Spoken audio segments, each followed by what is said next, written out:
Oke Bunda, terkait. udah. Ya, sip.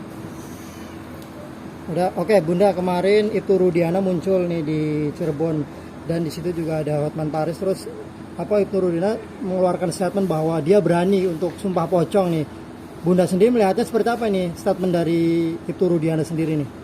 Masya Allah, itu kalau sebaiknya nggak dilakukan ya.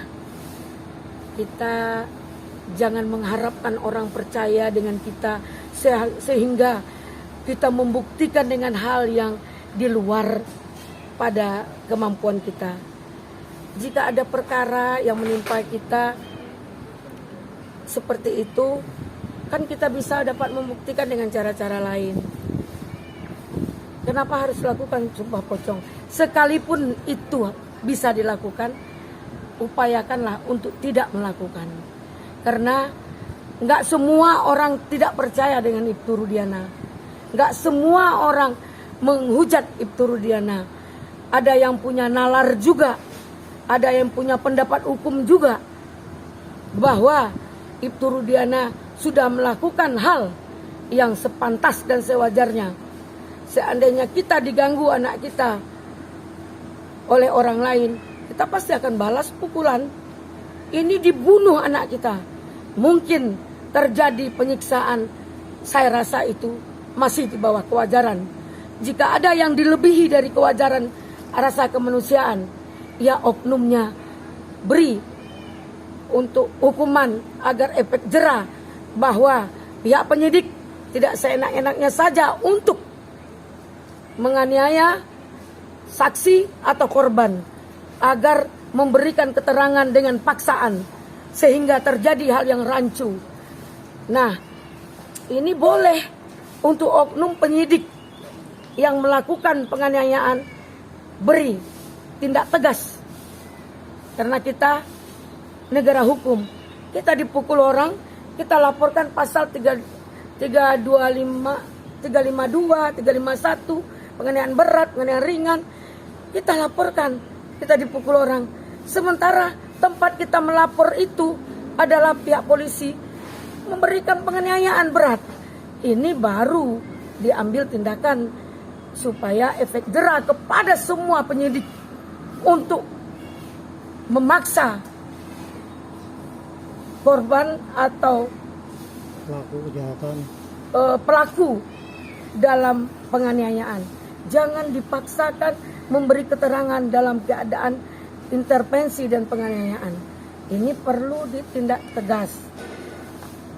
Itu satu.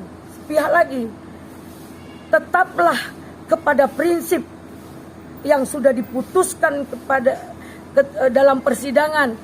Petun Mahkamah Agung, PK, Prapit yang berkekuatan hukum yang tetap, itu tetaplah berpedoman teguh kepada putusan itu. Siapapun yang melakukan upaya hukum lain, mau PK, kita tetap hormati. Mana tahu dia punya novum baru. Tapi ingat apa yang dikatakan novum. Kesaksian Deddy Mulyadi bukanlah novum. Karena kita anggap Deddy Mulyadi ini adalah pansos. Kalau dia benar-benar ingin membantu pembukaan tabir dalam kerancuan penyidikan ini, atau dalam kerancuan perkara ini, dia harusnya tidak dipublish sampai ada kepastian hukum itu sendiri. Ini Dedek ngomong, Aib ngomong, semua ngomong, nggak pasti udah dia ngomong. Oke. Apaan? Bapak mau main politik aja, Pak. Jangan pansos-pansos. Kemudian jangan Bapak menganggap bantuan hukum dari Pradi Pak Oto akan menutupi kesalahan. Tidak. Saya yakin dan percaya Ketua Umum saya Oto Hasibuan akan menegakkan kebenaran dengan secara profesional. Yang benar adalah benar, yang salah adalah salah. Sekalipun langit runtuh, kebenaran akan ditegakkan, keadilan akan ditegakkan. Oke. Bunda terakhir nih, kemunculan itu Rudiana seperti apa mungkin Bunda menanggapinya? Apakah itu langkah yang tepat, baik, atau seperti apa ini? Artinya kan masyarakat masih ramai nih simpang siur. Nah, Pak itu Rudiana kan disebut salah satu orang yang tahu juga nih. Nah, kemunculannya Bunda menganggapnya seperti apa nih? Orang yang tahu apa? Jelas dong dia tahu. Karena dia anaknya korban. Sekarang kedua-duanya kita menyikapi dengan positif. Dia tidak muncul baik, dia muncul juga baik. Karena tidak harus dia memberikan keterangan sepenuhnya dengan hujatan tersebut, seolah-olah pengadilan itu adanya di media, seolah-olah pengadilan itu adanya di Medsos. pada netizen. Jadi, tapi untuk netizen ingin mengetahui itu sah saja. Sampai sejauh mana perkembangan ini. Ibtu Rudiana tidak muncul, mungkin ada dua versi. Pertama, etik yang harus disampaikannya. Kalau dia dalam berperkara, tentu dia tunggu dulu ada kode ada pelanggaran etik seperti mungkin proses propam. Proses propam kita dengar bahwa tidak ada kejanggalan, dia berproses dengan secara sudah sesuai dengan aturan yang ada di penyelidikan dan penyidikan tersebut. Mungkin kalau saya anggap semua isu itu mungkin nggak boleh juga.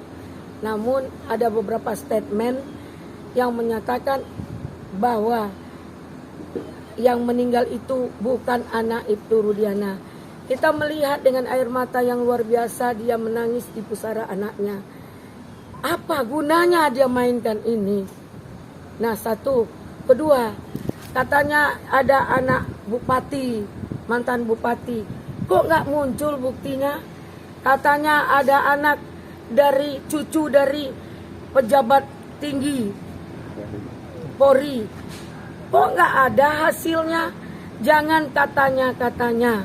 Mari kita hormati proses hukum yang berjalan. Jika ada masyarakat atau netizen yang dapat bukti, ada pembuktian, tolong bawa kepada pihak yang berwajib dan kita proses secara hukum. Jangan ngomong membuat persoalan ini jadi rancu.